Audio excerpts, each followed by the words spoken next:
கர்த்தர் செய்த நன்மைகளுக்காக. இது என்ன செய்ய போறாருல்ல, இதுவரைக்கும் செஞ்சிருக்கிறாரே, இதுவரைக்கும் அவர் நமக்கு தந்திருக்கிறாரே, இதுவரைக்கும் நம்மளை பாதுகாத்திருக்கிறாரே, ரட்சிப்பை தந்திருக்கிறாரே, பரிசுத்த ஆவியின் அபிஷேகத்தை நமக்கு தந்திருக்கிறாரே, பிதாவின் வாக்குத்தத்தத்தை நம்மேல் நிறைவேற்றி இருக்கிறாரே. கர்த்தர் செய்த நன்மைகளுக்கு முழு இருதயத்தோடு, முழு பலத்தோடு, இருதயத்தின் ஆழத்திலிருந்து ஆண்டவரே உமக்கு நன்றி அப்பா, உமக்கு நன்றி ஆவியானவரே, உமக்கே மகிமை மகிமை மகிமை மகிமை மகிமை. இம்மட்டும் எங்களுக்கு முன்பாகவும் பின்பாகவும் இருந்து பாதுகாத்து கொண்டீர். இஸ்ரவேலை காக்கிறவர் முன்னும் பின்னுமாக இருந்து பாதுகாத்து கொண்டது போல எங்களுக்கு முன்பாக போய் கோடனாளவைகளை செவ்வையாக்கினீர், கதவுகளை உடைத்தீர், தாப்பால்களை முறித்தீர், பொக்கிஷங்களையும் புதையல்களையும் எங்களுக்கு எடுத்து கொடுத்தீர். ஆண்டவரே, எங்களுக்கு முன்பாக போய் எங்களுக்கு தேவைகளை சந்திக்கிறவராய் இருந்தீர். எங்களுக்கு முன்பாக போய் செங்கடலை பிளக்கிறவராய் இருந்தீர். எங்களுக்கு பின்பாக வந்த எத்தனையோ பார்வோன்களை நிர்மூலமாக்கி போட்டு இருக்கிறீர். ஆண்டவரே, எங்கள் கண்கள் காணாத எத்தனையோ பிரச்சனைகளிலிருந்து எங்களை விடுதலையாக்கி இருக்கிறீர். எங்களுக்கு தெரியாத எத்தனையோ சூழ்நிலைகளிலிருந்து எங்களை பாதுகாத்திருக்கிறீர். நீங்க மட்டும் இல்லாதிருந்தால் நாங்கள் இந்நேரம் காணாமல் போயிருப்போம். ஆண்டவரே, எங்கள் பாவங்கள், மீறுதல்கள், அக்கிரமங்கள் உமக்கு விரோதமாக இருந்த போதிலும் கூட எங்கள் மேல் பொறுமையாய் இருந்து மன்னித்து ஏற்றுக்கொண்டு தயவாய் நடத்தின தயவுக்காக உமக்கு நன்றி நன்றி நன்றி நன்றி. கோடாகோடி நன்றி ஆவியானவரே, கோடான கோடி நன்றி. கர்த்தர் செய்த இந்த மகா பெரிய தயவுக்காக உமக்கு ஸ்தோத்திரம் ஆவியானவரே. கிருபையுள்ள கரத்தில் எங்களை தாழ்த்துகிறோம் அப்பா. வந்திருக்கிற ஒவ்வொருத்தரோட கர்த்தர் பேசுவீராக, இந்த மாதம் முழுவதும் நடத்துவீராக. நீர் மாத்திரம் மகிமைப்படுங்க ஆவியானவரே. எங்கள் ஆண்டவர் இயேசு கிறிஸ்துவின் நாமத்தில் பிதாவே, அல்லேலூயா. ஆமோஸ் புஸ்தகம் 4ஆம் அதிகாரம் 12வது வசனம். உன் தேவனை சந்திக்கும்படி நீ ஆயத்தப்படு. குளோபல் வார்மிங் 1.5 டிகிரி நம்ம தாண்டிட்டோம், வேர்ல்டு வைட் தாண்டிட்டோம். எதுக்கு சொல்கிறேன்னா, அதாவது 2 பேதுரு 3ஆம் அதிகாரம் 9-10 வசனங்கள்லாம் நம்ம கண்களுக்கு முன்பாக துல்லியமாக நடக்குது. அவங்களே சொல்கிறாங்க, எமர்ஜென்சி அலர்ட்குள்ளே போயிட்டோமா, நம்ம எப்போ வேணாலும் எது வேணாலும் நடக்கும் என்று அவர்கள் சொல்லுகிறார்கள். இந்த நாம வேதத்தில் 2000 வருஷத்துக்கு முன்னாடி நம்ம ஆண்டவர் சொன்னார், பூமியானது அக்கினிக்கு இரையாய் வைக்கப்பட்டிருக்கிறது அப்படின்னு ஆண்டவர் சொன்னார். நல்ல கனி கொடாத மரங்கள்லாம் வெட்டுண்டு அக்கினியில் போடப்படும். அந்த காலகட்டம் நம் கண்களுக்கு முன்பாக தெரியுது. நோவா ஒரு 100 வருஷத்துக்கு முன்னாடி அந்த பேழையை கட்ட ஆரம்பித்த காலத்தில் தண்ணி வரப்போது, உலகம் தண்ணியில் அழிய போகுதுன்னு சொன்னபோது ஜனங்கள் அவரை பரியாசம் பண்ணி இருப்பார்கள். வேதம் சொல்லுது, கீழ்ப்படியாமல் போன ஆவிகள் என்று சொல்லி. ஆனால் 100 வருஷத்தின் முடிவில் அந்த தண்ணி வந்துச்சு, ஜலப்பிரளயம் வந்தது. நோவா சொன்னது அப்படியே நடந்தது. இதே மாதிரி தான் அக்கினிக்கு பூமி வைக்கப்பட்டிருக்கிறது என்று சொன்னபோது ஆரம்பத்தில் 2000 வருஷமாக யாரும் நம்பியிருக்க மாட்டாங்க. ஏன்னா ஆண்டவர் அப்போ சொல்லி வச்சுருந்தார். ஆனால் இப்போ கண்ணுக்கு முன்னாடி தெரியுது. உலகத்து முழுக்க ஆண்டவர் எல்லாருக்கும் தெரியப்படுத்துகிறார். இது மனம் திரும்புவதற்கு ஏற்ற காலம், இது கடைசி வாய்ப்பு நமக்கு கொடுக்கப்படுகிறது. அதனால தான் ஆண்டவர் சொல்கிறார், உன் தேவனை சந்திக்கும்படி ஆயத்தப்படு. இனி தேவனை சந்திக்கிறதுக்கான நேரம் தான் இருக்குது. இதுக்கப்புறம் எலிசா சொல்கிற மாதிரி எல்லாத்தையும், தோப்புகளையும் துறவுகளையும் தோட்டங்களையும் ஒலிவு தோப்புகளையும் வாங்குவதற்கான காலம் இது அல்ல. நோவா காலத்தில் என்ன பண்ணாங்களா ஜனங்களாம்? புசித்தார்கள், குடித்தார்கள், பெண் கொண்டார்கள், பெண் எடுத்துக்கொண்டு அவர்கள் உணராதிருந்தார்கள்னு இருக்கு. லோத்து காலத்தில் எப்படி இருந்துச்சா? நட்டார்கள், அவர்கள் என்ன செஞ்சாங்களா? சாப்பிட்டார்கள், அவங்களும் பெண் கொடுத்து பெண் எடுத்து புசித்து குடித்தாங்களாம். ஸோ மக்கள் இப்போ அந்த இடத்துல தான் இருக்கிறாங்க. ஆனால் சபை அங்கே இருக்கக்கூடாது. சபை இருக்க வேண்டியது கர்த்தரை சந்திக்கும்படி. சபை இன்னும் பின்னாடியே போயிட்டுருக்குது, உலகத்துக்கு பின்னாடி போயிட்டே இருக்கிறது. தேவனை சந்திக்கிற இடத்துக்கு சபை ஆயத்தமாக மாட்டேங்குது. சபை இன்னும் ஆசீர்வாத மையமாகவே இருக்குது. இன்னும் வீடு வாங்கணும், இன்னும் லேண்டு வாங்கணும், அதை வாங்கணும், இதை வாங்கணும், இந்த தாட் மைண்டில் ஓடிட்டே இருக்குது சபைக்கு. தேவனை சந்திக்கிற இடத்துல சபை இல்லை. இப்போ இதுக்கு முன்னாடி 2 முறை ஆண்டவர் வந்திருக்கிறார். 2 முறை ஆண்டவர் வந்திருக்கிறார். முதலாவது வாசிங்க, ஆதியாகமத்தின் புஸ்தகம் 3ஆம் அதிகாரம் 8வது வசனத்தை வாசிங்க. பகலில் குளிர்ச்சியான வேளையிலே தோட்டத்தில் உலாவுகிற தேவனாகிய கர்த்தருடைய சத்தத்தை அவர்கள் கேட்டார்கள். அப்பொழுது ஆதாமும் அவன் மனைவியும் தேவனாகிய கர்த்தருடைய சந்நிதிக்கு விலகி தோட்டத்தின் விருட்சங்களுக்குள்ளே ஒளித்து கொண்டார்கள். இது முதலாவது ஆண்டவர் வருகிறதான ஒரு காலம். அடுத்த வசனம், அப்பொழுது தேவனாகிய கர்த்தர் ஆதாமை கூப்பிட்டு, நீ எங்கே இருக்கிறாய் என்றார். இதான் முதலாவது கர்த்தர் மனுஷனை தேடி வந்தது. படைச்சு முடிச்சிட்டாரு, எல்லாம் பண்ணியாச்சு, எல்லாம் பர்ஃபெக்ட், எல்லாம் நல்லதென்று கண்டார். அப்படிதான் ஆண்டவர் வச்சுட்டு போனார் ஆதாமுகிட்ட. எல்லாம் நல்லதென்று கண்டார். அவனுக்கு ஒரு கட்டளை கொடுத்தார், இதை சாப்பிடாதே, பிரமாணம், சாப்பிடாதே அப்படின்னு சொன்னார்.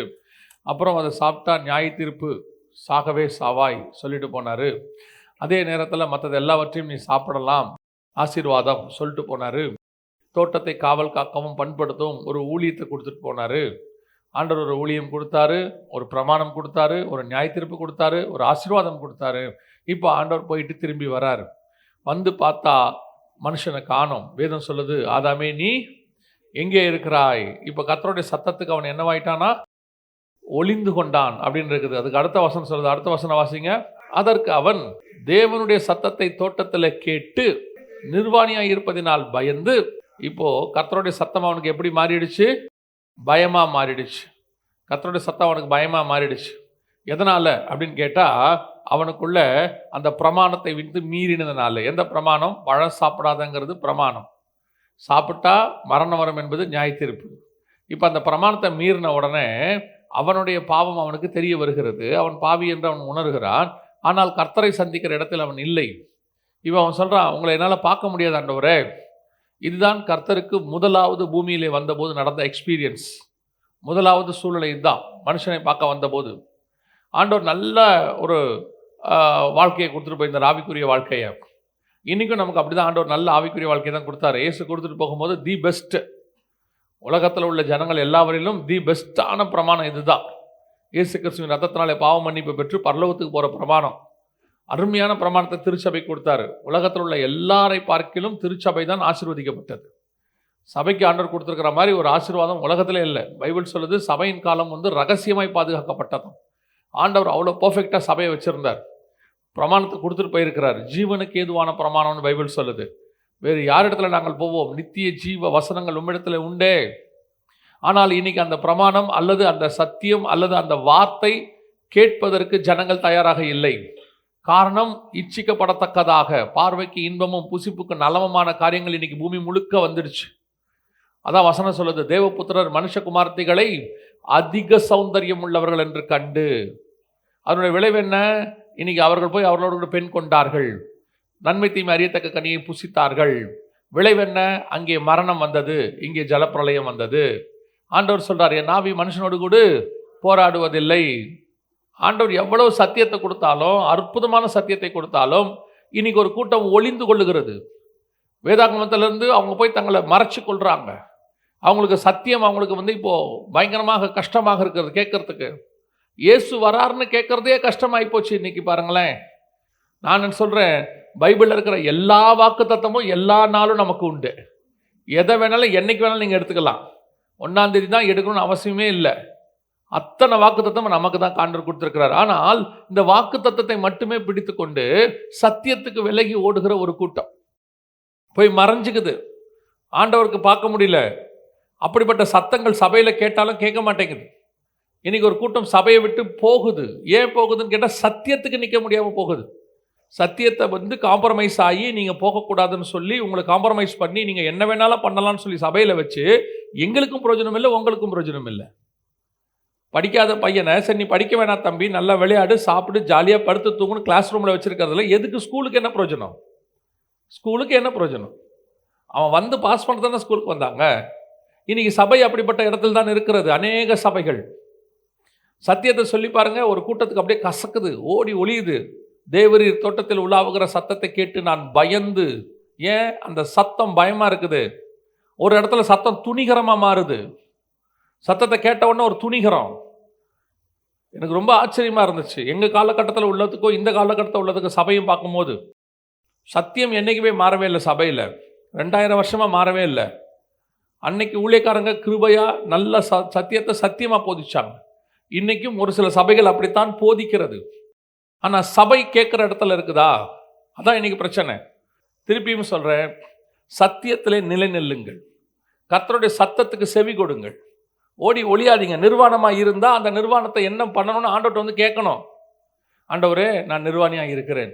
நான் எனக்கு இந்த ஆதாமிலிருந்து ஆபிரகாம் வரைக்கும் ஒரு விஷயத்தை பார்த்தபோது ரொம்ப ஆச்சரியமாக இருந்துச்சு. என்னன்னு கேட்டால், ஒருத்தர் கூட ஆண்டவர்கிட்ட மன்னிப்பு கேட்க மாட்டாங்க. ஆதாமும் மன்னிப்பு கேட்க மாட்டார், ஏவாளும் மன்னிப்பு கேட்க மாட்டாங்க, காயினும் மன்னிப்பு கேட்க மாட்டார். காயின் சந்ததியில் லாமேக்குன்னு ஒருத்தர் இருப்பான், அவனும் மன்னிப்பு கேட்க மாட்டான். ஜனங்க மன்னிப்பு கேட்டாங்கன்னே இருக்காது. வசனம் சொல்லுது, பூமியானது கொடுமையினால் நிறைந்திருந்தது. அப்போ ஜனங்களுக்கு அந்த உணர்வு இல்லை. கர்த்தருடைய சத்தத்துக்கு ஒரு பீரியடில் அந்த சத்தத்தை கேட்டு பயந்த கூட்டம் ஒரு பீரியடில் அந்த சத்தத்துக்கு செவி கொடுக்க முடியாமல் இடத்துக்கு போயிடுச்சு. இதான் துணிகரம். மனசாட்சியில் சூடு உண்டவர்கள்னு இருக்கு. நான் இன்னும் மனுஷனை பிரியப்படுத்துகிறவனா இருந்தால் தேவனுக்கு ஊழியக்காரன் அல்லவே. அதான் பைபிள் சொல்லுது. இன்னைக்கு கர்த்தருடைய சத்தம் கொஞ்சம் கடினமாக தான் இருக்கும். யோசித்து பாருங்க, நம்ம பல நேரங்கள் என்ன நினைக்கிறோம், கர்த்தர் மெல்லிய சத்தத்தில் பேசணும்னு நினைக்கிறோம். எலியா மாதிரி ஆண்டவர் வந்து கூப்பிடுறாரு, எலியாவே, 1 ராஜாக்கள் 19 எலியாவே எனக்கு முன்பாக வந்து நில்லு அப்படின்னு சொல்றார். வசனம் சொல்லுது, கண்மலையை விடக்கத்தக்கதான காற்று, பூமி அதிர்ச்சி, பட்சிக்கிற அக்கினி எல்லாம் வருது. இந்த சத்தம் எதுவுமே எலியாவுக்கு பிடிக்கல, பயமா இருக்கு. ஆதாம் பயந்து ஒளிஞ்சுக்கிட்ட மாதிரி எலியா எங்க ஒளிஞ்சுக்கிட்டாரு, கெபிக்குள்ள ஒளிஞ்சுக்கிட்டார். ஆதாம் அதுக்கு முன்னாடி கர்த்தருக்கு முன்பாக நிற்கிற மனுஷன், எலியா கர்த்தருக்கு முன்பாக நிற்கிற மனுஷன். இங்கே ஆதாமுக்கு என்ன வந்துருச்சு, பாவம் வந்துருச்சு. இங்கே எலியாவுக்கு என்ன வந்துருச்சு, பயம் வந்துருச்சு. இவனும் பயந்தான், அவனும் பயந்தான். அவனும் ஒளிஞ்சுக்கிட்டான், இவனும் ஒளிஞ்சுக்கிட்டான். அவன் எங்கே ஒளிஞ்சுக்கிட்டான், தோட்டத்துக்குள்ள விருட்சங்களுக்கு இல்லை, இவர் கெபிக்குள்ள போய் ஒளிஞ்சுக்கிட்டார். இங்கேயும் ஆதாமே நீ எங்கே இருக்கிறான்றாரு, எலியாவே வெளியே வான்றார். இங்கேயும் ரெண்டும் ஒரே விஷயம் தான், கான்செப்ட் தான். ஆனால் மனுஷனுடைய அந்த சுபாவம் என்ன, கர்த்தருடைய சத்தத்துக்கு பயம். எப்போ அந்த பயம் வருது, பாவம் செய்யும் போது அந்த பயம் வருது. அந்த காரியம் உனக்குள்ள வரும்போது பயம் வருது. அந்த பாவம் செஞ்சு அந்த சத்தத்துக்கு உனக்கு பயம் வரலன்னா நீ மனசாட்சியில் சூடணும்னா மாறிட்ட. ஒருவேளை அந்த சத்தம் கேட்டு நீ பாவம் செய்யாமல் இருந்தீன்னா உனக்கு பயம் வராது, உனக்குள்ள ஒரு சந்தோஷம் வரும். கர்த்தாவே நீர் இதிலிருந்து என்னை விடுதலையாக்கி இருக்கிறீர், அந்த சந்தோஷம் வரும். இந்த 3 கேட்டகரி மக்கள் தான் இருக்கணும். ஒன்று, அந்த சத்தத்தை கேட்டு பயந்து ஓடி வந்து மன்னிப்பு கேட்குற கூட்டமாக இருக்கணும். இல்லையா, துணிகரமாக அந்த சத்தத்தை கேட்டும் கவலைப்படாத ஒரு கூட்டம். என்ன சொன்னாலும் சவுல் காதில் ஏறாது, திருப்பி திருப்பி சுயநீதி பேசிக்கிட்டே இருப்பான் சவுல். சவுல்கிட்ட பார்த்தீங்கன்னா, ஏன்டா ஆடு அடித்த, ஏன் ஆடு மாடெல்லாம் வச்ச, ஜனங்கள் வச்சு கொண்டு வந்தாங்க. எதுக்கு வச்ச, பலிக்காக வச்ச. ஏன்டா அதுக்குள்ளே பலி செலுத்தின, இல்லை ஜனங்கள்லாம் போகிறாங்க அதனால பலி அந்த சுயநீதியை சொல்லிக்கிட்டே இருப்பான் பாருங்க கடைசி வரைக்கும். தன் பக்கத்தில் உள்ளதான நியாயம் நியாயம் நியாயம் பேசிக்கிட்டே இருப்பான். அக்செப்டன்ஸே இருக்காது, அக்செப்டன்ஸே இருக்காது. பாருங்க, இப்போ தாவீது கிட்ட வந்து நாத்தான் தீர்க்கதரிசி சொல்லும் பொழுது தாவீது எத்தனையோ காரியத்தை சொல்லியிருக்கலாம், எவ்வளோ யார் மேலே வேணால் பழிய போட்டிருக்கலாம். ஒரே வார்த்தை தான் சொன்னான், நானே அந்த மனுஷன், அவ்வளோதான், ஐ எம் தட் பர்சன். வேலை முடிஞ்சு. இன்னைக்கு போய் மறைந்து கொள்ளுகிற கூட்டம் சொன்னால் உடனே எதுக்காது அதுக்கு ஒரு காரியம். ஆதாமாவது பரவாயில்ல, வசனம் சொன்னது, தேவரீர் தோட்டத்தில் உலாவுகிற சத்தத்தை கேட்டு பயந்துட்டு ஆண்டவரேன்ட்டான். இங்கே பயப்படுற கூட்டம் கூட இல்லை. இப்போ ஒரு கூட்டம் பயமே இல்லை, கர்த்தர் மேலே என்ன இல்லை, இப்போ பயமே கிடையாது. அதனால தான் வேதம் சொல்லுது, நோவா பயபக்தி உள்ளவனாகி. ஆண்டவர் எதுக்கு ஒரு கூட்டத்தை கொண்டு வந்தாராம் தெரியுமா, ஒரு கூட்டத்தை தனக்குன்னு கர்த்தர் எதுக்கு மனுஷனை உண்டாக்கினாராம் தெரியுமா. மல்கியாவின் புஸ்தகம் 2ஆம் அதிகாரம் 15வது வசனம் வாசிங்க பார்ப்போம். அவர் ஒருவனை அல்லவா படைத்தார், ஆவி அவரிடத்தில் பரிபூர்ணமாக இருந்தது, பின்ன ஏன் ஒருவனை படைத்தார், தேவ பக்தி உள்ள சந்ததி. அவருக்கு தேவை என்ன வேணும், தேவ பக்தி, பயபக்தி உள்ள சந்ததி, அதான் வேணும் ஆண்டவருக்கு. கிறிஸ்டியன்ஸ் வேண்டாம், God doesn't want Christians. கர்த்தருக்கு ரிலீஜியஸ் பீப்புள் வேண்டாம், சடங்காச்சாரமான மக்கள் தேவையே கிடையாது. ஆண்டவருக்கு யார் தேவை தெரியுமா, பயபக்தி உள்ளவனாகி தேவ பக்தி உள்ள ஒரு சந்ததி தான் கர்த்தருக்கு தேவை. ஒரு விஷயத்தை சொன்னா அந்த சத்தத்துக்கு கீழ்ப்படுகிற சுபாவம் குறைஞ்சிக்கிட்டே போகுது சர்ச்சுக்கு. அந்த லவதோக்கியான்னு ஒரு வார்த்தை இருக்குது பார்த்தீங்களா, 7வது சபை லவதோக்கியான்னு இருக்குது இல்லை. லவதோக்கியான்னு என்ன அர்த்தம் தெரியுமா, லவதோக்கியானா என்ன அர்த்தம், பீப்புள்ஸ் லிபர்ட்டி, மக்களின் உரிமை அப்படின்னு அர்த்தம். கிரேக்க வார்த்தைக்கு ஒவ்வொன்றுத்துக்கும் ஒரு அர்த்தம் இருக்குல்ல. எபேசு விரும்பப்படத்தக்க, சிமிர்னா வெள்ளை போலம் அபிஷேக எண்ணெய் அப்படின்னு சொல்கிறோம் இல்லையா. அந்த மாதிரி ஒவ்வொன்றுத்துக்கும் ஒரு அர்த்தம் இருக்குது. அதில் லவதோக்கியா அப்படின்னு கேட்டிங்கன்னு சொன்னால் மக்களின் உரிமை அப்படின்னு இருக்கு, பீப்புள்ஸ் லிபர்ட்டி. அது வந்து இன்னைக்கு சபைக்குள்ளே இருக்குது. உலகத்தின் மக்கள் உரிமைக்கு போராடுறாங்க. சபைக்குள்ளே என்ன உரிமை இருக்குது, சபைக்குள்ளே எதுக்கு இந்த விதமான ஒரு ரிபல்லியன் ஸ்பிரிட், சபைக்குள்ளே ஒரு ரிபல்லியன் ஸ்பிரிட் இருக்குது. எதை சொன்னாலும் எதிர்க்கிறது, எதை சொன்னாலும் கேள்வி கேட்கறது. வசனத்துக்குள்ளேருந்து சொன்னால் அதுக்கு கீழ்ப்படியில் தானே ஆண்டவர் எதிர்பார்க்குற மிக முக்கியமான விஷயம். இன்னைக்கு கீழ்ப்படிதலை பார்க்கிலும் சுயநீதி அதிகமாகிட்டே போகுது. நான் உங்களுக்கு சொல்கிறேன், நாங்கள் எங்கள் ஊழியக்காரர்கிட்ட இருக்கும் பொழுது, எங்கள் ஊழியக்காரர் பிரசங்கம் பண்ணும் பொழுது நாங்கள் அதை கர்த்தருடைய வார்த்தையை எடுத்துக்கொண்டோம். ஆவியானவர் பேசுகிறார், அவ்வளோதான். அதில் நாங்கள் குற்றத்தை கண்டுபிடிக்கிறவர்களா இல்லை, அதிலிருந்து எங்களுக்கு என்ன டேக் அவேன்னு மட்டும்தான் பார்த்தோம். அதில் ஆண்டவர் எங்களுக்கு என்ன சொல்கிறார், அவ்வளோதான். இன்னைக்கு நமக்கு கர்த்தருடைய வார்த்தை ஊழியக்காரன் பேசினா குற்றத்தை கண்டுபிடிக்கிற இடத்துக்கு போயிட்டோம். இதில் என்ன தப்பு இருக்கு, அதில் என்ன பண்ணுறாரு, இது என்ன பண்ணுறாரு. நீங்கள் ஹோட்டலுக்கு போய் உட்காந்துருக்கீங்க, அவர் வரிசையாக மெனு சொல்கிறாரு. இவர் எதுக்கு இத்தனை சொல்கிறாரு என்ன கேட்டிங்களா? அதில் உங்களுக்கு என்ன தேவையோ அதை வாங்கி சாப்பிட்டீங்க, பே பண்ணீங்க, போயிட்டீங்க. அவ்வளோதானே, வேலை முடிச்சு தானே. ஒவ்வொரு வாட்டி நீங்கள் இங்கே வரும்போதும் உங்களுக்கு என்ன ஆவியானவர் பேசுகிறாருன்னு மட்டும்தான் கவனிக்கணும்.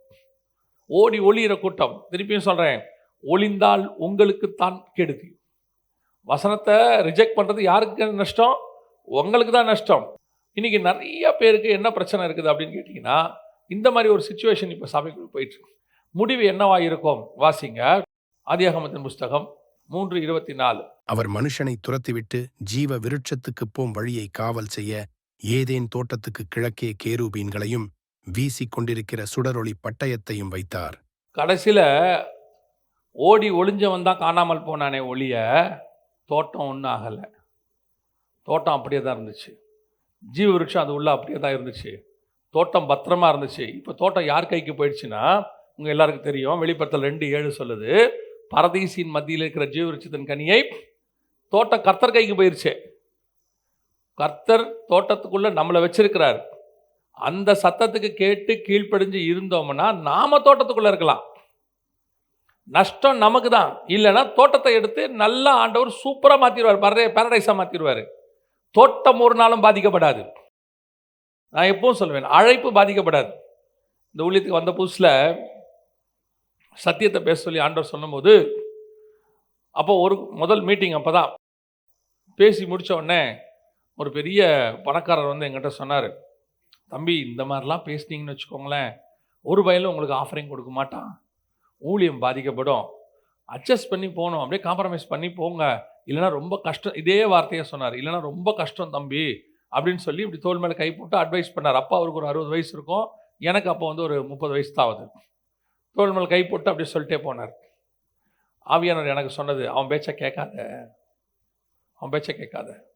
நீ இங்கே ஊழியத்துக்கு வந்தது அந்த வேலையை விட்டுட்டு இங்கே பழப்பு நடத்த இல்லை, அங்கே சம்பாதிக்கிறத விட்டுட்டு இங்கே சம்பாதிக்க இல்லை, அங்கே எதெல்லாம் விட்டோமோ இங்கே வாங்கிறதுக்கு அல்ல, நான் சொல்கிறத ஜனங்களுக்கு சொல்கிறதுக்கு தான் உன்னை கூப்பிட்டேன்னு சொன்னார். அவ்வளோதான் ஆண்டவர் சொன்னது. இப்போவும் நான் உங்களுக்கு சொல்கிறேன், தைரியமாக சொல்லுவேன், கர்த்தருடைய சமூகத்திலேருந்து சொல்லுவேன், கர்த்தர் ஒரு நாளும் என்னை கைவிடவே இல்லை. இந்த நிமிஷம் வரைக்கும் நான் தைரியமாக சொல்வேன். நம்ம வேலை என்ன? கர்த்தர் சொல்கிற சத்தியத்தை பேசுவது, கர்த்தருடைய நாவாக இருப்பது, அவருடைய சத்தத்தை துணிப்பது. அதுக்கு பிடிக்கலன்றது அவங்க இஷ்டம், அது அவங்களுக்கும் தேவனுக்கும் உள்ளது. நான் எப்பவும் சொல்வேன், சத்தியத்துக்கு நிற்க முடியாமல் ஒருத்தர் சர்ச்சை விட்டு போனால் அது எங்கள் பிரச்சனையே கிடையாது. எங்கள் மேலே கோவப்பட்டுக்கிட்டு போனால் அது எங்கள் பிரச்சனை. அதாவது தனிப்பட்ட முறையில் எங்களை ஏதோ பிடிக்கல அப்படின்னா நாங்கள் கூப்பிட்டு உட்காந்து பேசலாம், எதனால் ஆச்சு, என்ன ஆச்சு அப்படின்னு உட்காந்து பேசலாம். நன்றாய் கவனித்துக் கொள்ளுங்கள், கர்த்தருடைய சத்தம் வரும்போது பயந்து ஒளியிற கூட்டமாக இருக்கக்கூடாது. நீங்கள் போய் ஆண்டவர்கிட்ட போய் சரண்டர் ஆகிடணும். ஆமாம் ஆண்டவரே, நான் பாவம் செஞ்சுட்டேன், ஆமாம் ஆண்டவரே, இந்த விஷயத்தில் எனக்கு கொஞ்சம் பலவீனமாக இருக்குது, என் சைடு என் நீதி அப்படின்னு ஒன்று நீங்கள் பேச ஆரம்பிச்சிட்டிங்க, காணாமல் போயிடுவீங்க. ஏன் தெரியுமா? என் நீதி எப்பொழுதுமே அவருக்கு முன்பாக அழுக்கான கந்தையாக இருக்கிறது. வசனம் அப்படி தான் சொல்லுது, நம்முடைய நீதி அவருக்கு முன்பாக அழுக்கான கந்தை. சில நேரத்தில் நம்ம சைடு பர்ஃபெக்ட் நமக்கு தோணும், ஹெவன் சைட்லேருந்து அதை பார்க்கணும், ஹெவன் சைட்லேருந்து பார்க்கணும். பார்த்தா அங்கேருந்து தான் நம்மளுடைய மிஸ்டேக் நமக்கு தெரியும். ஆண்டவர் கூப்பிட்டு சொல்கிறாரா, ஓகே ரைட் ஆண்டவரே சரண்டர், ஆமாம் நாங்கள் தான், இந்த மாதிரி இருக்கு, ஒரு காரியம் குத்துதா, சரி பண்ணலாம். எதுக்காக ஆண்டவர் குத்துறாரு? நான் சொல்கிறேன், அப்படி நீங்கள் சரி பண்ணணும்னு உங்களை கமிட் பண்ணிட்டீங்கன்னா நீங்கள் தான் நாளைக்கு கர்த்தருடைய கையில் உள்ள டூல். கர்த்தர் உங்களை உருவாக்குறன்னு அர்த்தம். அந்த உருவாக்குதலுக்கு நீங்கள் விட்டு கொடுக்கும்போது கர்த்தர் உங்களை எடுத்து வல்லமையாய் பயன்படுத்துவார். அல்லேலூயா. இப்போ தோட்டம் இருக்குது, மனுஷனை காணோம், அவன் ஓடிட்டான், அதுக்கப்புறம் அவன் உள்ளவே வரல. தெரியுமா உங்களுக்கு? சில ஆட்கள்லாம் சத்தியத்துக்கு விடாமல் வெளியே போச்சுன்னு வச்சுக்கோங்களேன். நான் சில நேரத்தில் சொல்லுவேன், எசேக்கியேல் 34:2-3 ஆண்டவர் சொல்கிறாரு, காணாமல் போனவைகளை தேடாமலும் விட்டீர்கள்னு. தேடுறோம், போய் பேசினா அவன் என்ன சொல்லுவான்னா, சத்தியத்திலேருந்து பிரச்சனை பேசுவான், இது இப்படி இருக்குது அதனால் வர முடியாது அப்படிமா. நம்ம அதை மாற்ற முடியாது. வேறு ஏதோ ஒன்று இருக்குது, நீங்கள் என்ன திட்டிட்டீங்கன்னா, சரிடா தம்பி விட்றா மன்னிச்சிட்றா, ஏதோ கோவத்தில் பேசிட்டேன்னு சொல்லிடலாம், அது வேற. நீங்கள் இந்த மாதிரியெல்லாம் சொல்கிறீங்க, இது எனக்கு பிடிக்கல. ஏசபேல்கிட்ட போய் எலியா காம்ப்ரமைஸாக போக முடியும்? யோவான் ஸ்நானகன் போய் ஏரோதுகிட்ட காம்ப்ரமைஸாக போக முடியும்? தப்புனா தப்பு, அவ்வளோதான், வேலை முடிஞ்சு. அதை ஒரு குரூப்பு இப்படிலாம் கொஞ்சம் காம்ப்ரமைஸ் பண்ணி எப்படியாவது அட்ஜஸ்ட் பண்ணி நோ சான்ஸ், தாழ்ந்து போகலாம், தப்பே கிடையாது, தாழ்ந்து போகலாம். ஏன் காலை கூட கழுவலாம், போயிட்டு துடைக்கலாம் போட்டு, தப்பு கிடையாது. ஆனால் சத்தியத்துக்கு ஒரு நாளும் காம்ப்ரமைஸ் ஆக முடியாது. இதுதான் சத்தியம்னா அவ்வளோதான், சபை அதுக்கு மாறவே மாறாது. அப்படி நினைக்கிறவர்கள் காணாமல் போயிட்டாங்க.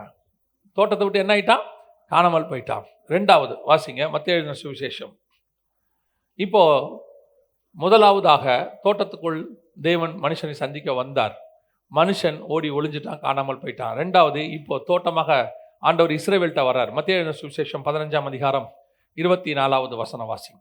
காணாமல் போன ஆடுகளாகிய இஸ்ரவேல் வீட்டாரிடத்திற்கு அனுப்பப்பட்டேனே அன்றி, இப்போ 2வது ஆண்டவர் யார்கிட்ட வராரு? இஸ்ரவேல்கிட்ட வராரு. இதுவும் ஒரு தோட்டம் தான். உங்களுக்கு தெரிஞ்ச வசனம் வாசிங்க, ஏசாயா 5:2 வாசிங்க. இப்பொழுது நான் என் நேசரிடத்தில் அவருடைய திராட்சை தோட்டத்தை குறித்து என் நேசருக்கேற்ற ஒரு பாட்டை பாடுவேன். என் நேசருக்கு மகா செழிப்பான மேட்டிலே ஒரு திராட்சை தோட்டம் உண்டு. என் நேசருக்கு மகா செழிப்பான மேட்டிலே ஒரு திராட்சை தோட்டம் உண்டு. இந்த திராட்சை தோட்டம் யாரு? 7வது வசனம் வாசிங்க, 7வது வசனம். சேனைகளின் கர்த்தருடைய திராட்சை தோட்டம் இஸ்ரவேலின் வம்சமே. இப்போ ஆண்டவர் என்ன செய்யறாரு? 2வது தோட்டத்துக்கு வராரு. முதல் தோட்டம் ஏதேனுக்குள்ள வந்தா இவர் சத்தத்தை கேட்டு என்ன பண்ணிட்டான்? ஓடி ஒளிஞ்சிட்டான். கடைசியில் காணாமலே போயிட்டான். அவள் தோட்டத்தை விட்டு போயாச்சு, முடிஞ்சு. அதுக்கப்புறம் ஆண்டவர்கிட்ட அவன் ஒப்புரவே ஆகலை, அவனும் ஆகலை, அவன் சந்ததியும் ஆகலை. இப்போ ஆண்டவர் விட்டுட்டார். ஒரு 2000 வருஷம் போச்சு. திருப்பி ஆண்டவர் வராரு செகண்ட் டைம். இது 2வது டைம் வராரு. இப்போ யாருக்கிட்ட வராரு? 2வது தோட்டம். அவங்க யாரு? இஸ்ரவேல் ஜனங்கள். இப்போவும் இவர் என்ன தேடி வராருன்னு கேட்டால் வசனம் சொல்லுது, கனிகளை தேடி வருகிறார்னு வசனம் சொல்லுது. ஒரு ஓமை இருக்கிறது இந்த இடத்துல. லூக்கா 20 10வது வசனத்துலேருந்து இருக்குது. தன் பாகத்தை அதில் ஆரம்பிக்கிறார். இப்படி ஒவ்வொரு ஊழியக்காரரையும் அனுப்புகிறாரு. ஊழியக்காரரை அனுப்பும்போது அவர்களை அடித்து, ஒரு சிலரை கல்லெறிந்து, ஒரு சிலரை கொலை செய்து போட்டு விட்டார்கள். இதே காரியம் மத்தேயு எழுதின சுவிசேஷம் 21ஆம் அதிகாரத்திலையும் இருக்கு. கொன்று போட்டார்கள் அப்படின்னு இருக்கு. இப்போ கடைசியாக என்ன நடக்குதுன்னு பார்த்தீங்கன்னா 13வது வசனம் வாசிங்க. அப்பொழுது திராட்சை தோட்டத்தின் எஜமான், நான் என்ன செய்யலாம்? எனக்கு பிரியமான குமாரனை அனுப்பினால் அவனையாகிலும் கண்டு அஞ்சுவார்கள் என்று எண்ணி அவனை அனுப்பினான். இப்போ 2வது முறை இயேசு வந்ததுக்கான ஓமை இது. இந்த ஓமையில் ஒவ்வொரு ஊழியக்காரையும் ஃபஸ்ட்டு அனுப்பினாராமா. யாரெல்லாம் அனுப்பினார்? இஸ்ரவேல்கிட்ட முதல்ல நியாயப்பிரமாண ஆசாரியர்களை அனுப்பினார். அவங்க அவருக்கு கீழ்ப்படியில் காணாமல் போச்சு. அப்புறம் நியாயாதிபதிகளை அனுப்பினார். 2வது ஊழியம் அது, நியாயாதிபதிகள்.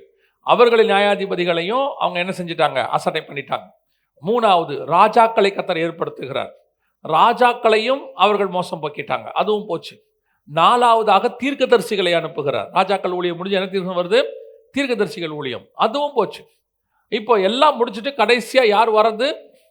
குமாரன் வருகிறார், இயேசு வருகிறார். எதுக்கு வர்றாரு? தன் பாகம் கனிகளை வாங்கி கொண்டு வரும்படிக்கு இஸ்ரவேல்கிட்ட அனுப்புறார். இப்போ இஸ்ரவேலுடைய கனி என்ன? அந்த வசனம் வாசிங்க பிரதர். ஏசாயா 5:7 வாசிங்க. சேனைகளின் கர்த்தருடைய திராட்சை தோட்டம் இஸ்ரவேலின் வம்சமே, அவருடைய மனமகிழ்ச்சியின் நாற்று யூதாவின் மனுஷரே. இப்போ 2வது வசனத்துல அவர் நல்ல கனிக்கு காத்திருந்தார், அப்படிதானே இருக்குது. அதுவோ கசப்பான கனிகளை கொடுத்தது. இந்த 7வது வசனத்துல எங்க விட்டீங்களோ அங்கிருந்து வாசிங்க. அவர் நியாயத்துக்கு காத்திருந்தார், இதோ கொடுமை. நீதிக்கு காத்திருந்தார், இதோ முறைப்பாடு. அவர் என்ன கனி? நல்ல கனின்னு பார்த்தீங்கன்னா நீதி, நியாயம். கசப்பான கனிங்கிறது கொடுமை, முறைப்பாடு. இஸ்ரவேல் ஜனங்கிட்ட என்ன தேடி வந்தார்? நீதி நியாயத்தை தேடி வந்தார். நீதி நியாயத்தை தேடி வந்தார். அதான் குமாரன் கடைசியாக வந்த தோட்டத்துக்கு 2வது தடவை வந்தது. இப்போ என்ன நடக்குது? அவங்ககிட்ட என்ன இல்லை? கொடுமை, முறைப்பாடு. எதுக்கெடுத்தாலும் முறைப்பாடு. எங்கே ஆரம்பிக்கிறான் முறைப்பாடு? எங்கே ஆரம்பிக்கிறான்? எகிப்திலேருந்து புறப்படும் போது ஆரம்பிக்கிறான். அங்கே ஆரம்பிக்குது முறைப்பாடு. அதாவது முதல் மாதம் ஆபிப் மாதம் 14ஆம் தேதி ஆரம்பிக்குது. 2ஆம் மாதம் 15ஆம் தேதி யாத்ராகமத்தின் புஸ்தகத்தில் இருக்குது. 2ஆம் மாதம் 15ஆம் தேதி சாப்பாடு இல்லைன்னு புலம்ப ஆரம்பிச்சிட்டான்.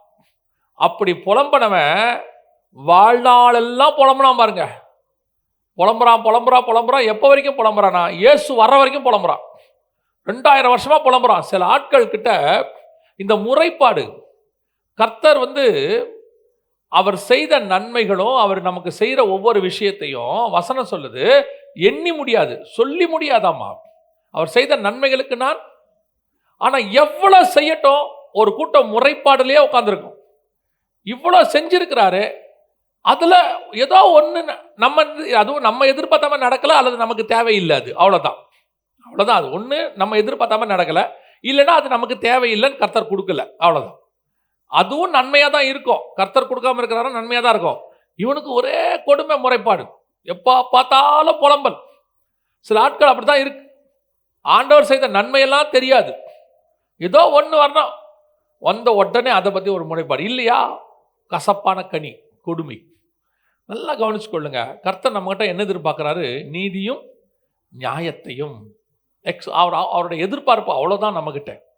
நான் ஒரு பிரமாணத்தை கொடுத்துருக்கிறேன், அல்லது நான் உங்ககிட்ட சில காரியங்களை செய்ய சொல்லியிருக்கிறேன், அதை மட்டும் செய் போதும். நான் உங்ககிட்ட வேற ஒன்றுமே எதிர்பார்க்கலையே. அதுக்கு நமக்கு என்னென்ன, அதை நான் சொல்லுவேன். நான் அந்த ஊழியத்துக்கு வந்திருக்கிறேன், இந்த ஊழியத்தை நான் செய்யணும்.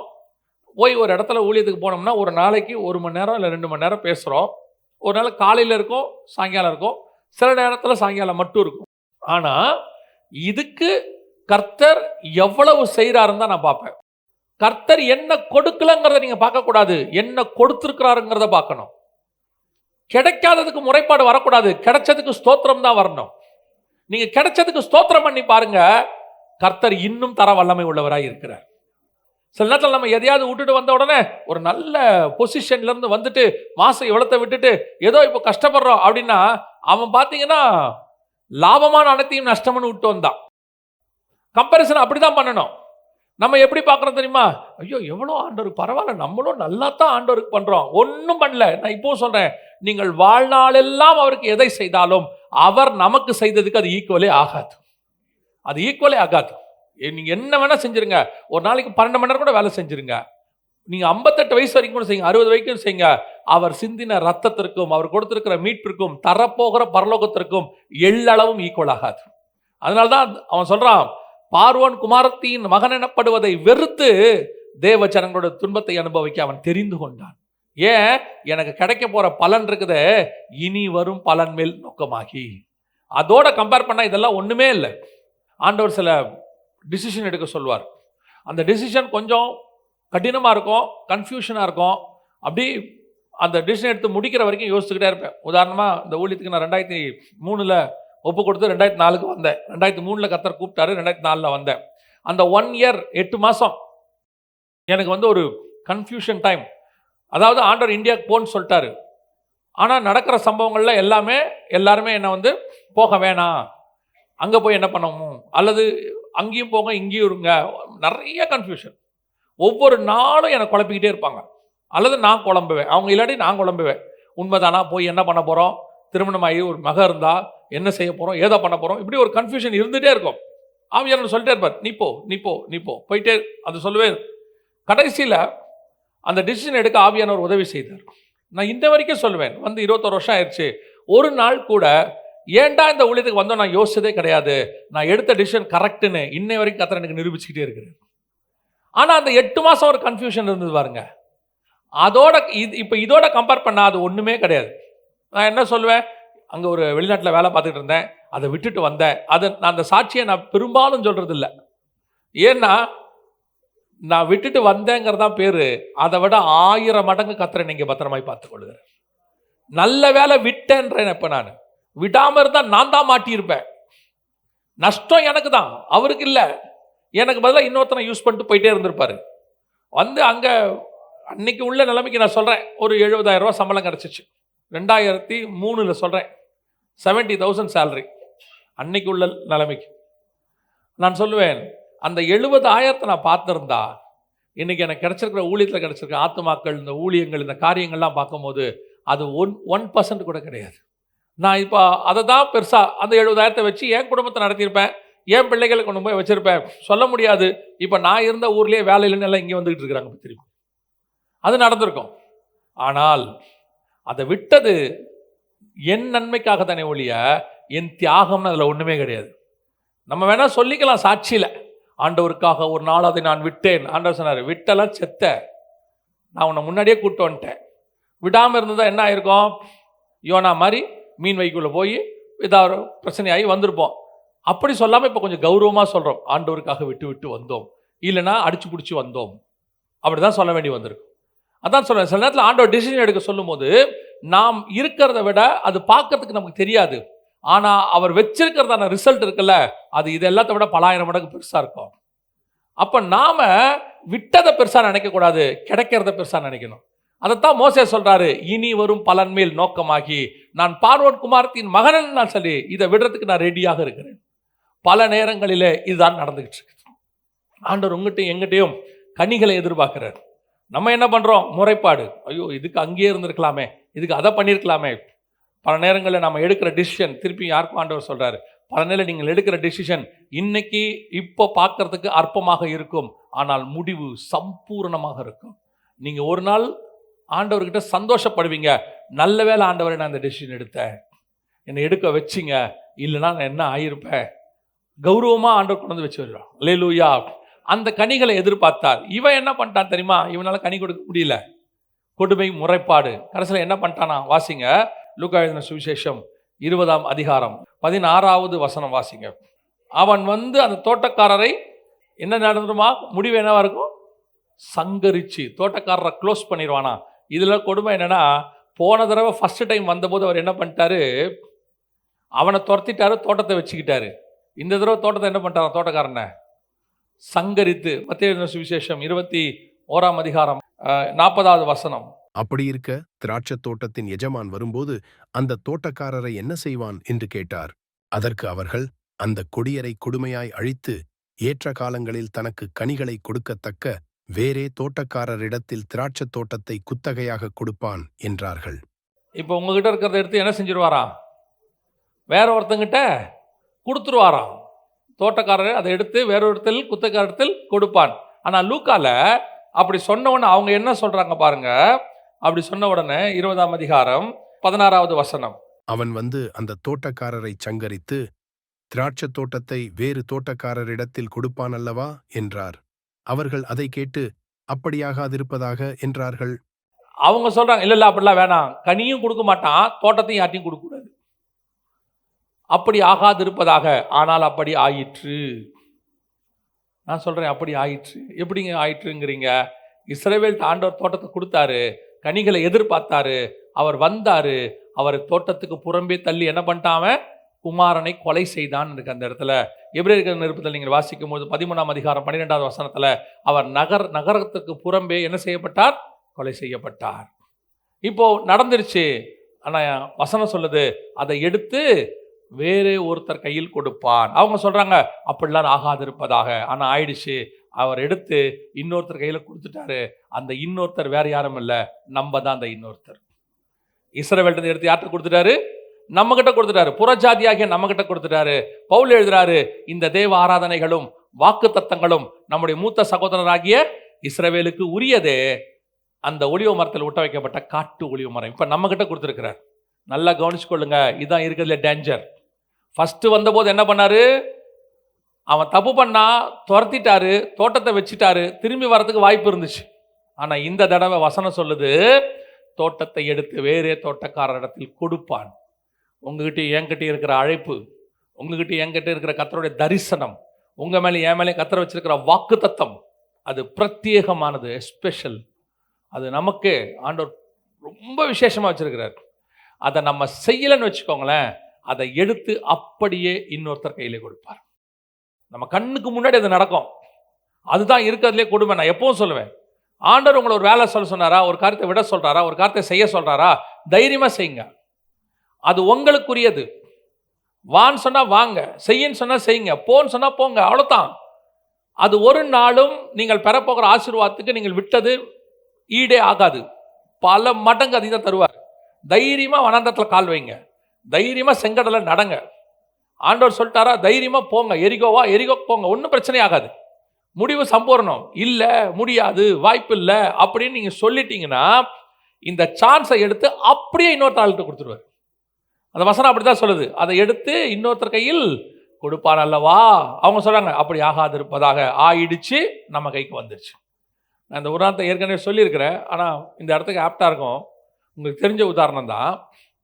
நிலாவுக்கு 3 பேர் போனாங்கல்ல, போனாங்க தானே.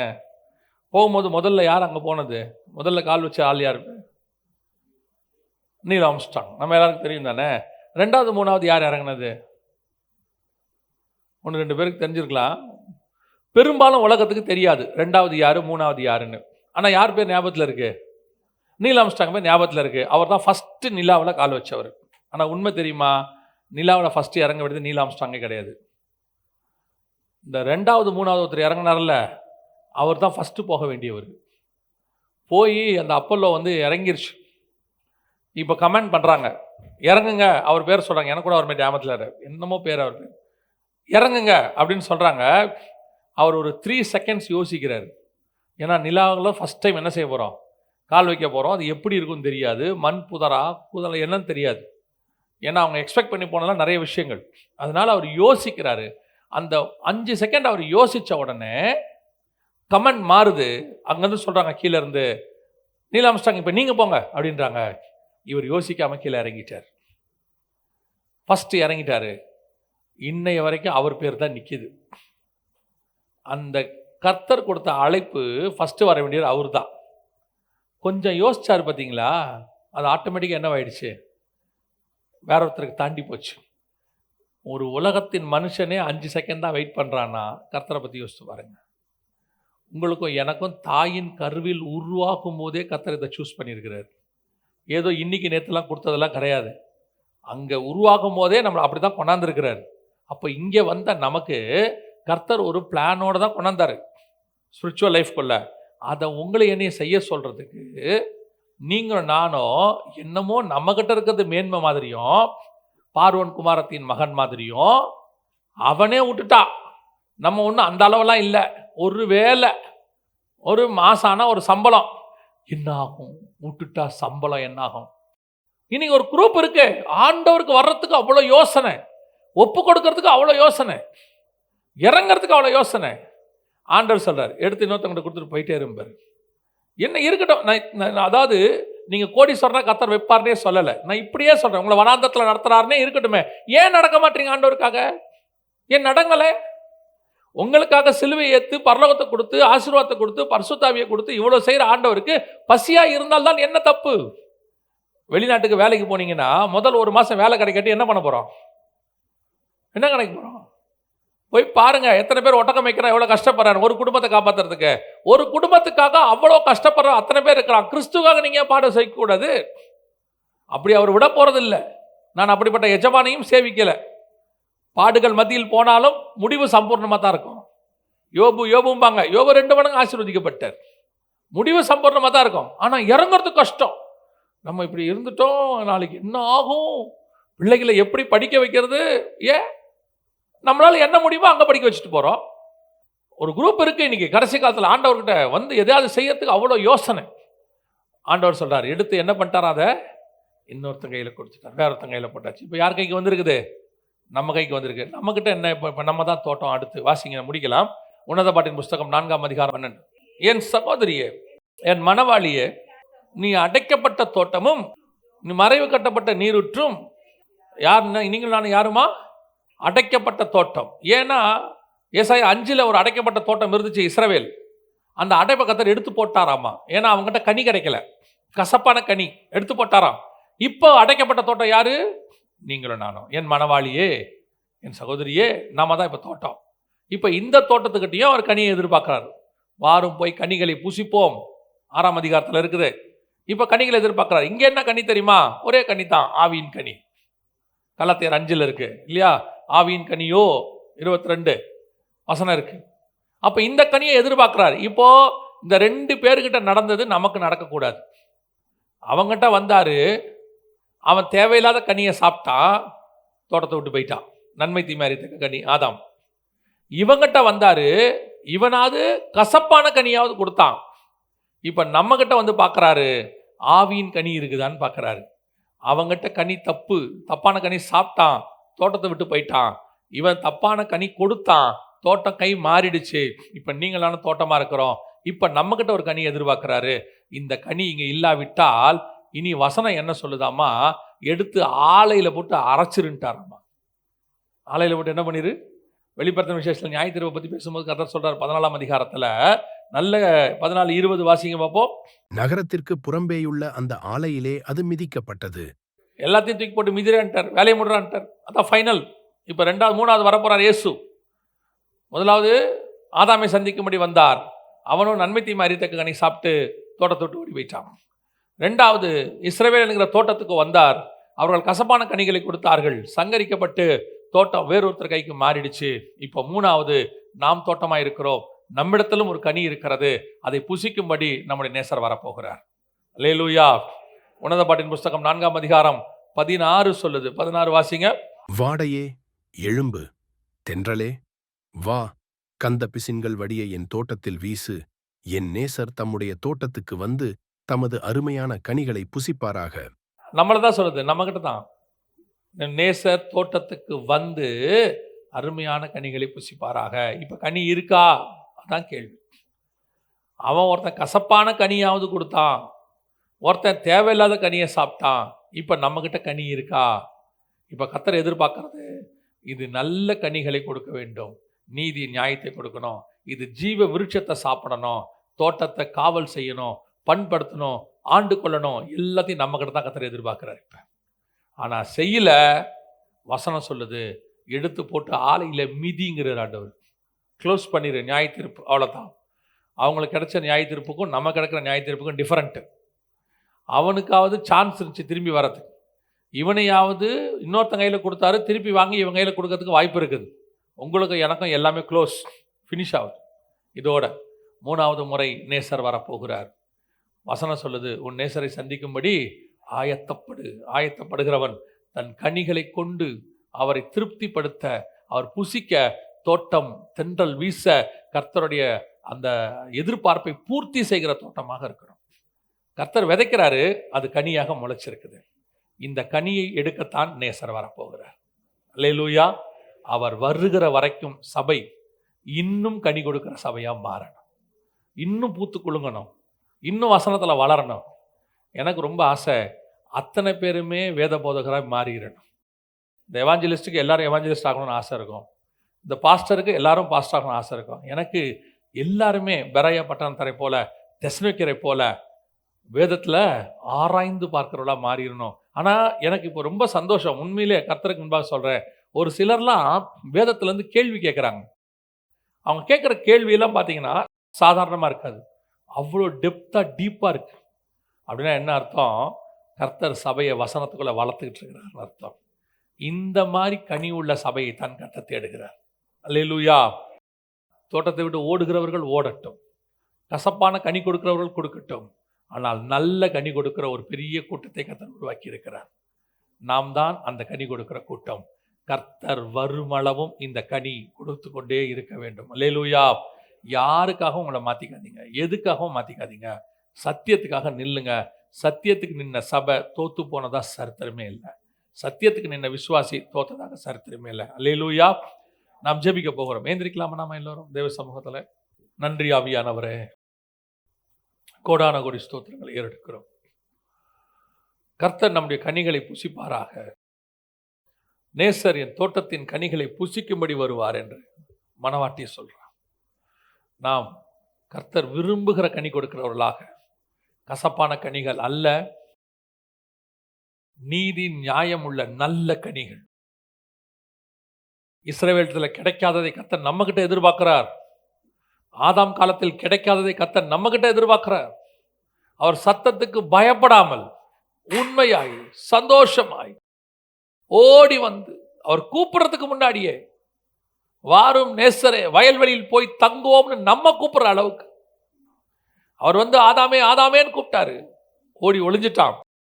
ஆனா நாம கூப்பிடுவோம், ஆவியும் மனவாட்டியும் வா என்பார்களாக. நாம கூப்பிடுறவங்களா மாறுவோம். வாரும் நேசரே வயல்வெளியில் போய் நாம் தங்குவோம். அந்த அழைக்கிற சுபாவம், சத்தத்துக்கு காத்திருக்கிற சுபாவம். இஸ்ரவேல் ஜனங்க சொன்னாங்க மோசையை பார்த்து, கர்த்தர் பேச வேண்டாம், நீங்க பேசுங்கன்னு. நாம சொல்லுவோம், ஊழியக்காரன் சத்தம் வேண்டாம், கர்த்தருடைய சத்தம் எங்களுக்கு வேணும், கர்த்தருடைய சத்தம் எங்களுக்கு வேணும், கர்த்தர் பேசணும். அப்படி சொல்லுவோமா? ஒப்பு கொடுத்து ஜெபம் பண்ணுவோமா? ஆண்டவர் சமூகத்தில் கரங்களை உயர்த்தி, ஆண்டவரே நாங்கள் உம்முடைய சத்தத்தை கேட்கிறவர்களாக, உமக்கு நல்ல கனி கொடுக்கிறவர்களாக, உம்முடைய தோட்டத்தில் உலாவுகிறவராக ஒப்பு கொடுத்து ஜெபம் பண்ணுவோமா? கரங்களை எல்லாம் ஆண்டவருக்கு நேராக உயர்த்தி, சர்வ வல்லமை உள்ள எங்கள் தகப்பனே, உம்முடைய தோட்டத்தில் நாங்கள் கனி கொடுக்க எங்கள் கனிகளை நீர் புசிக்க. நாங்கள் எப்பொழுதும் கனி கொடுக்கிற ஒரு அனுபவம், கசப்பான கனிகள் அல்ல, முறைப்பாடு அல்ல. ஆண்டவரே, நாங்கள் எப்பொழுதும் நல்ல கனிகள் கொடுக்கிறவராக, நீதி நியாயத்தை உடையவர்களாக, கொடுமை முறைப்பாடு இல்லாதவர்களாக, இஸ்ரவேல் ஜனங்கள் முறுமுறுத்தது போல முறுமுறுக்காதவர்களாக, எப்பவுமே எங்கள் தகப்பன் நல்லவன், எங்கள் தகப்பன் நல்லவர், அவர் எங்களுக்கு நன்மையானதா ஈவுகளைத்தான் செய்வார், அவர்கிட்ட தீமை என்பதே இல்லை என்று சொல்லி நாங்கள் எப்பொழுதும் உம்மை சந்தோஷமாய் துதிக்க, ஆராதிக்க, எங்கள் குறைவுகளை அல்ல எங்கள் நிறைவுகளை கொண்டு நாங்கள் சந்தோஷப்பட கிருபை பாராட்டுங்கப்பா. மகிமையுள்ள கரத்தில் எங்களை தாழ்த்துகிறோம் எங்கள் ஆண்டவர் இயேசு கிறிஸ்துவின் நாமத்தில் பிதாவே.